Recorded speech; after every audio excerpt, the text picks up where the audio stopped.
CBS 46 News presents Public Affairs on Peach. In April of 2018, after weeks of searching, those ended in sadness when it turned out missing CDC worker Timothy Cunningham had committed suicide by drowning.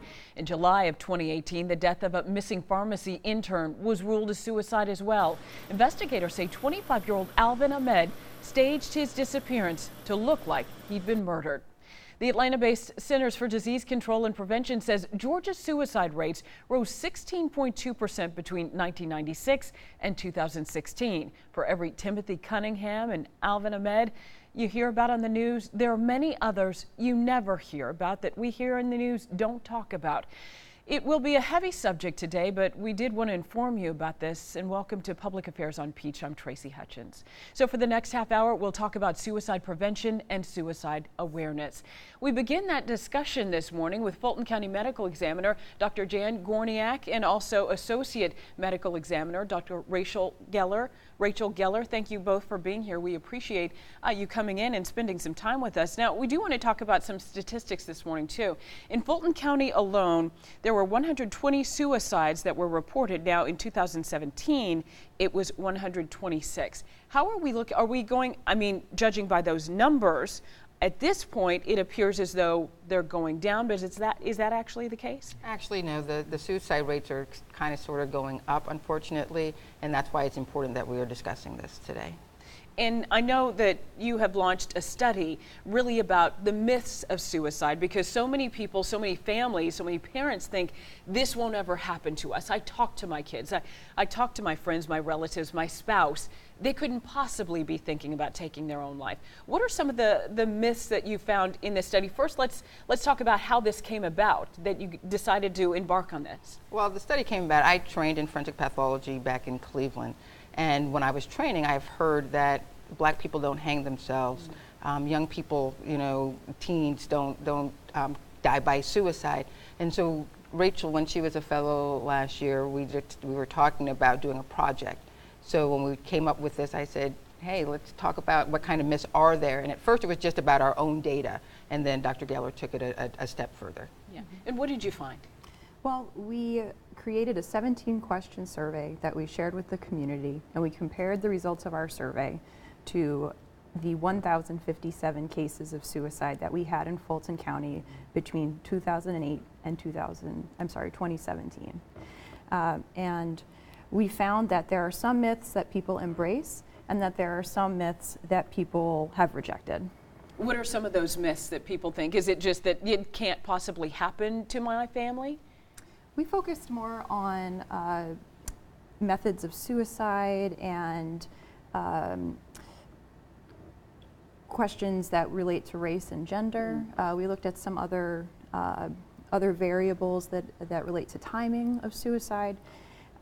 For example, one of the myths that is very popular because it's rooted in historical fact is that women are more likely to die by suicide by overdose of drug or medication, when in reality that data has been changing since the early 20th century, and now the most common method of suicide for women is death by firearm.